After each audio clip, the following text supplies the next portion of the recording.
Hello, friend. Thanks for joining me for another book chat. Today, let's spend a few minutes with Strangers by Taichi Yamada.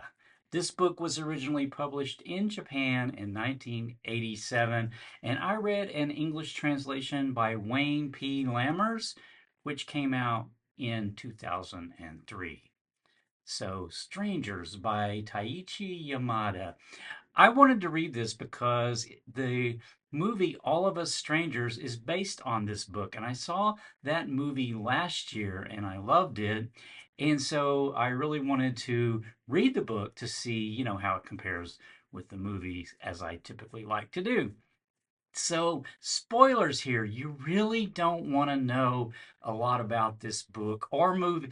Going into the book or the movie, you really don't want to know that much about it because, there's some surprises in it. And so, I will be careful in this chat not to give away anything that I think would detract from a first time experience with the book or the movie. If you've seen the movie, and you want to hear a more detailed discussion about that, I, with a friend, discussed that movie more at length over on my other channel. So I will link to that discussion down in the details below. But brief description for Strangers, the book version, there are some differences between the book and the movie versions. So this chat is going to specifically deal with only the book. So the main character in the book is a middle-aged man. He's about to turn 48. He is a writer for television shows, like television dramas. So he's basically a script writer. And he has recently, in the recent past, gone through a divorce. And so he has a college age son from whom he's sort of estranged from, but he lives alone in this apartment building. This apartment building sits right next to a super busy freeway, and so it's super noisy all the time, right? Because this freeway has constant traffic. And so, for that reason, the apartment building has mostly converted over to offices. And as a matter of fact, he had used to have used this space as an office, before his divorce, and now he's living in the space.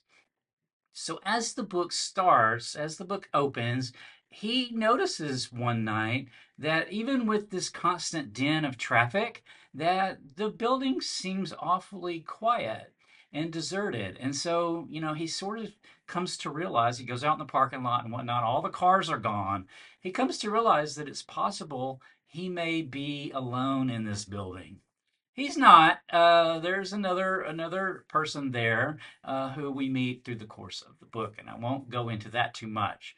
But yeah, the book is really all about strangers. Like who is a stranger? Um, this building, as I mentioned, sits beside this super busy freeway, right? So it's super noisy, yet he's able to sense this quietness, this sort of isolation. I think is what this is sort of symbolizing, that the building just is too quiet, meaning he is all alone. He's able somehow to sense that he's alone in the building. Even in this crowd of an urban environment, he's alone. So I think that's kind of a recurring theme throughout the book.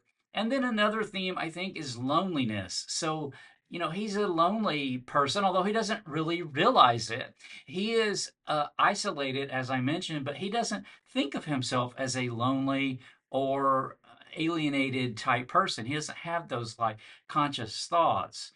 You have to be able to give yourself to others really in order to have a human connection, right? To have relationships of any kind, either romantic or family relationships or friendships, right? You have to give of yourself a little bit in order to have that connection. And the other person also has to sort of reciprocate that.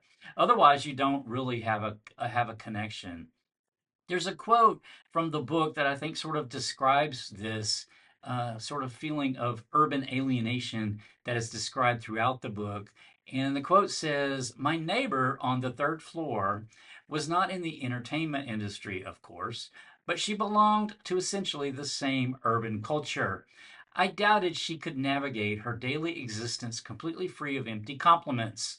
And besides, suppose I did invite her to come over. What could we possibly talk about? I had no interest in listening to her prattle on about her work or her private life or her past. So, he doesn't have an interest really in others as the book is getting going. Things happen to sort of change that view as the book progresses, but I won't go into that here. Another sort of theme here, I think, is parents and children. So our main character had been orphaned as a 12-year-old. His parents had been killed in a car accident. And so he had grown up essentially without his parents, although he had other family members step in and take care of him. But through the course of this book, we sort of get a picture of, a parent, your relationship to your parents.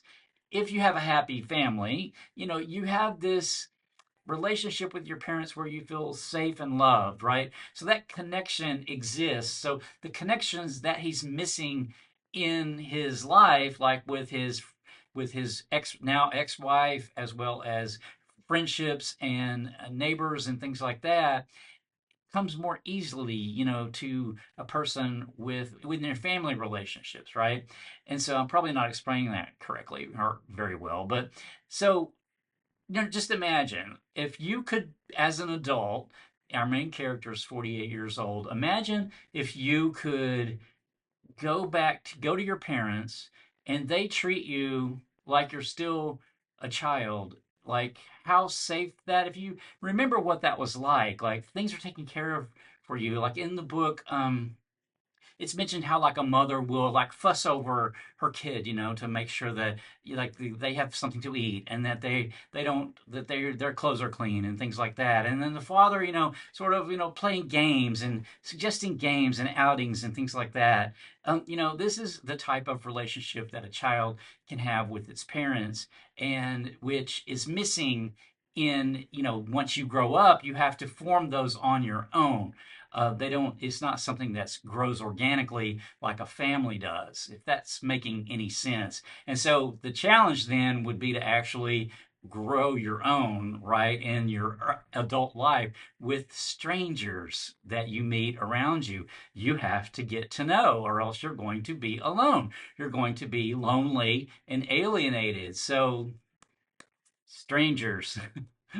I just think it's so cool. I love this book. I love the movie as well. I've seen the movie, I think 3 times over the course of the last maybe like 2 years, year and a half, 2 years.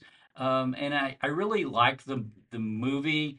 The book, as I mentioned, is a bit different, but it's got that same sort of vibe to it that the movie has. So I enjoyed this a lot. It's a relatively short little read. Strangers by Taichi Yamada. Okay, I think I'll leave the chat there, and I will have another chat on another book coming up soon. So until next time, take care.